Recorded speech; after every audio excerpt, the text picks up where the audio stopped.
تازه فعلا در یک جای رسیده، از این بابت شاید نخواسته که مثلا عروسی کنه یا شاید هم نخواسته که نامزاد شه و نامزاد باشه.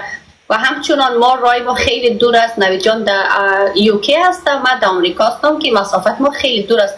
درست است که من از پیشش خفه هستم، من ناراحت هستم، یا از پیش نوید شاید ناراحت باشم که چرا کسی یک مسئله رو در بین مردم انداخته که تمام مردم آمده مرا دو زده.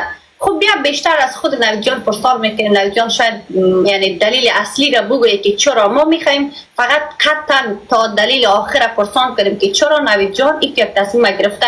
ما احترام داریم به درس خواندنش، ما احترام داریم به فامیلش و همچنان احترام داریم به تصمیماتش، اما اگر میشد شاید بگویه که چرا.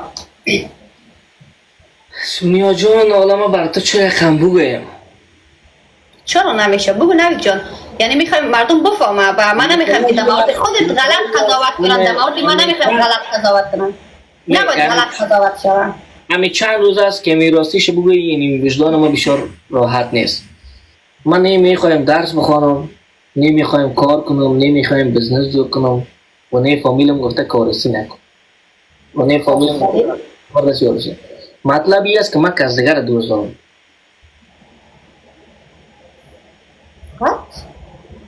بله من کس دیگر دوست دارم.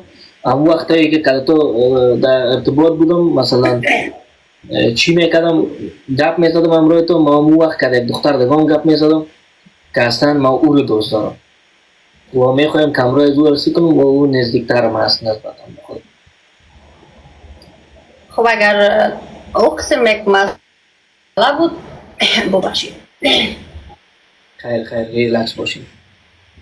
خب نوید جان یا زندگی است، تو میتونی بسیار براحتی همین مسئله رو پیش از این گپ بگویی و ضرور نبود که بیایی مثلا یک بارگی قسم یک مسئله رو یاد کنی.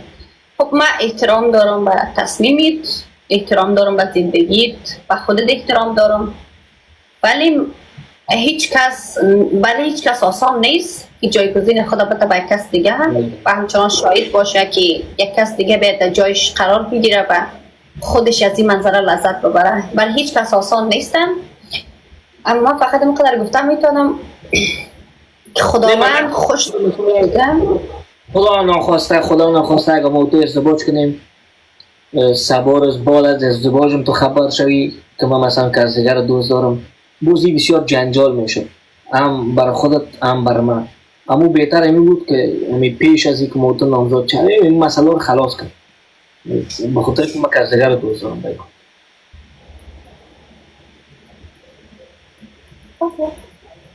خب اگر